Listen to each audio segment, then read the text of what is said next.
साथियों नमस्कार। मैं हूं मुन्ना कुमार भारती और आप देखना शुरू कर चुके हैं मेरा नया यूट्यूब चैनल MK भारती 123। साथियों मैं आज बात करने जा रहा हूं परिवारवाद की। परिवारवाद भारतीय राजनीति में कोई नया शब्द नहीं है। आप जानते हैं कि इसकी प्रासंगिकता शुरू से ही हमारे देश में हावी है। हालांकि अन्य देशों में भी इसे पाया जाता है, जैसे कि अमेरिका में भी जॉर्ज सीनियर बुश के बेटे बाद में जाकर के जॉर्ज वाकर बुश अमेरिका के प्रेसिडेंट बने थे। इसी प्रकार नेपाल में गिरिजा प्रसाद कोइराला के परिवार के भी बाद में लोगों ने बड़े स्तरों पर पद को संभाला, यहाँ तक कि PM पद के स्तर को भी संभाला।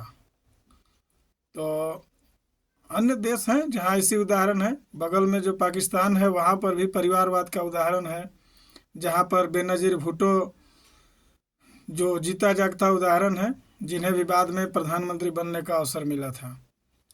तो ये दुनिया के लिए नई बात नहीं है, ठीक उसी प्रकार भारत के लिए भी यह जो है नई बात नहीं है, किंतु इसमें आप पाएंगे कि थोड़ा बहुत अंतर है। इस अंतर को या तो प्रायोजित मीडिया ने बनाया या इस अंतर को जो पेड न्यूज है उन्होंने बनाया, जैसे बनाया, लेकिन परिवारवाद की निष्पक्ष परिभाषा अभी अधूरा है। जैसे जो बड़े स्तर के नेता होते हैं, खासकर सत्ताधारी दल के जो नेता होते हैं, तो परिवारवाद का जो उसमें आरोप है वो कम लगता है।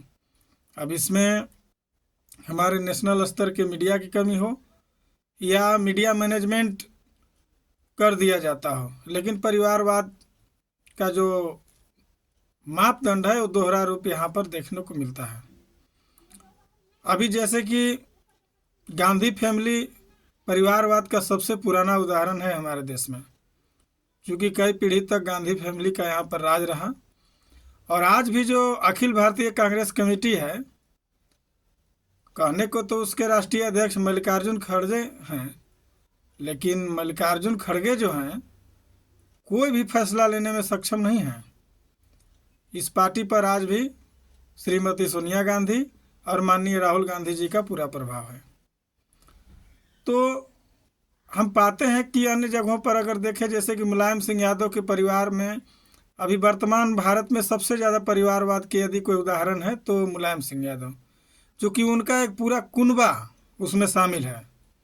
मुलायम सिंह यादव के भाई हैं शिवपाल सिंह यादव, अन्य राम गोपाल यादव, धर्मेंद्र यादव, तेज प्रताप यादव, अक्षय यादव और इस पार्टी के सर्वे सर्वा अखिलेश यादव। अभी उनकी बहू जो है डिम्पल यादव, वो भी सांसद हैं। और एक और बहू हैं प्रतीक यादव की पत्नी अपर्णा यादव, जो भाजपा में हैं, वो भी भाजपा के बहुत ऊंचे स्तर के नेता हैं। तो परिवारवाद के उदाहरण वर्तमान भारत में सबसे जो बेहतर है वो मुलायम सिंह यादव के परिवार में देखने को मिलता है। इसके अलावा लालू यादव के परिवार में भी तमाम उनके बेटे बेटियों ने बड़े बड़े पद पर संभाला, अभी राजनीति में सक्रिय हैं। तेजस्वी यादव नेता प्रतिपक्ष का पद संभाल रहे हैं, बेटी सांसद के रूप में कार्य कर रही हैं। और इधर पश्चिम बंगाल में काफ़ी वर्षों से सुश्री ममता बनर्जी चीफ मिनिस्टर के रूप में कार्यभार संभाल रही हैं। अब उन्होंने अपने वारिस जो है अपने भतीजे अभिषेक बनर्जी को बनाया हुआ है। तो इस प्रकार परिवारवाद से अछूता नहीं है। लेकिन अब इसमें देखना है, जैसे एक बार कुमारी मायावती ने जब अपने भतीजे आकाश आनंद को उत्तराधिकारी घोषित किया था तो काफ़ी हाय तौबा मची थी कि ये जो है कांसीराम की बनाई हुई पार्टी थी। वे चाहते तो अपने भाई भतीजे को बना सकते थे, लेकिन उन्होंने बहन मायावती जी को उत्तराधिकारी बनाया। तो आरोप लगाना आसान होता है, लेकिन इसके पीछे की सच्चाई और ज़मीनी हकीकत जो होता है वो कोसों दूर होता है।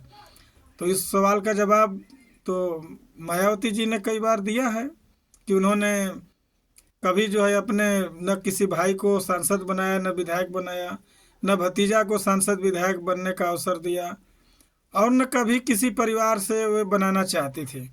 उत्तराधिकार का भी मामला उन्होंने कई लोगों को आजमाया, जैसा कि उन्होंने बताया, लेकिन जिनको भी वे आगे करती थी वो पार्टी पर कब्जा करने की नीयत से कार्य करने लगते थे।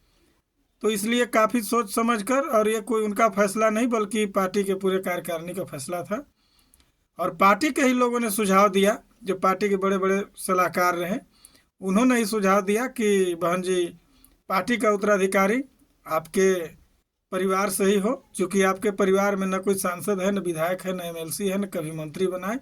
आपने तो सैकड़ों नेता बनाया, लेकिन घर में अभी किसी नेता को कोई पद आपने नहीं दिया। लेकिन इस पार्टी मिशन मूवमेंट को आप बेहतरीन से, आप अच्छे से चलाना चाहते हैं, इसका बेहतरीन तौर तरीका अपनाना चाहते हैं, तो घर से, चूँकि तेज तरार आकाश आनंद काफ़ी सुलझे हुए नेता, विदेश से पढ़े लिखे हैं, तो काफ़ी सोच समझकर लोगों की सलाह के बाद उन्होंने, बहन जी ने फैसला लिया। अब चलते हैं परिवारवाद के अन्य उदाहरण, जैसे दक्षिण भारत में करुणानिधि के बेटे एम.के. स्टालिन। करुणानिधि कई बार वहाँ के मुख्यमंत्री रहे और अभी उनके बेटे एम.के. स्टालिन जो है मुख्यमंत्री हैं। अभी राजनाथ सिंह कई बार से सांसद रहे, वर्तमान में देश के रक्षा मंत्री हैं। उनके बेटा पंकज सिंह कई बार से जो है लखनऊ से सांसद हैं। फिर अभी आप नहीं, लखनऊ से स्वयं रक्षा मंत्री सांसद हैं, ये बगल की सीट से सांसद हैं।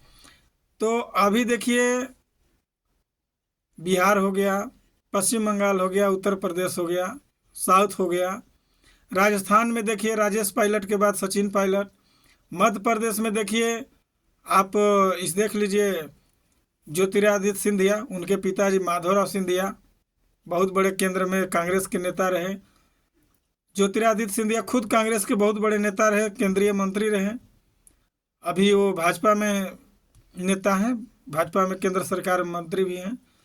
बिहार में नीतीश कुमार एकलौते नेता हैं जो परिवारवाद से दूर हैं, लेकिन रामविलास पासवान के बेटा चिराग पासवान अभी जो है केंद्र सरकार में मंत्री हैं।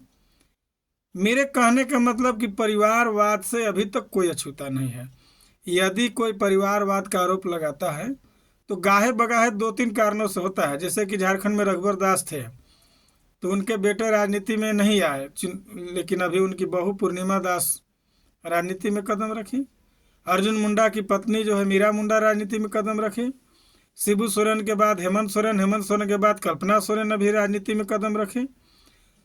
तो तमाम स्टेट में ऐसा होता है जहां परिवारवाद का पालन किया जाता है, और कई तरीक़ा से देखा जाए तो ठीक ही है, क्योंकि कभी कभी दूसरे लोग पार्टी को तोड़ देते हैं। अभी जैसा कि महाराष्ट्र में देखा गया, शरद पवार की पार्टी को जब अजीत पवार एकनाथ शिंदे के साथ मिलकर अभी पार्टी को पूरी तरह से तहस नहस कर दिया, उनकी चिन्ह तक लूट ली गई, मामला कोर्ट में है, क्या क्या फैसला आता है।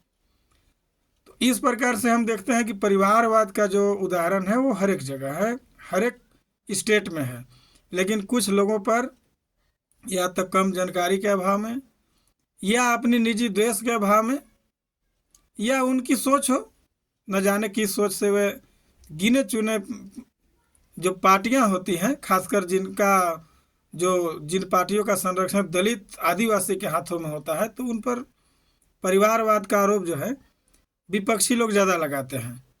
लेकिन परिवारवाद से कोई अब अछूता नहीं है। अगर कोई राजनीति में नहीं है तो कोई काउंसिल में दिया जाता है, या अगर कोई काउंसिल में नहीं तो बड़े बड़े बोर्ड में डायरेक्टर बना दिए जाते हैं, ऐसा अक्सरता देखा जाता है। लेकिन इन सब के इतर मैं अंत में यही कहूँगा कि भारतीय राजनीति में परिवारवाद शुरू से हावी है, और निकट भविष्य में इसके समाप्त होने की कोई आशंका नहीं है। तो साथियों, आज का ये मेरा विषय जो है परिवारवाद पर जो था समाप्त हुआ। आप कमेंट करके बताइएगा कैसा लगा, और मेरे चैनल को ज़रूर सब्सक्राइब कीजिएगा, और कमेंट करके बताइएगा आगे आप मुझसे और किस प्रकार का वीडियो चाहते हैं। बराबर मैं अपलोड करता रहूँगा, और आप लोग का इसमें साथ चाहिए। धन्यवाद।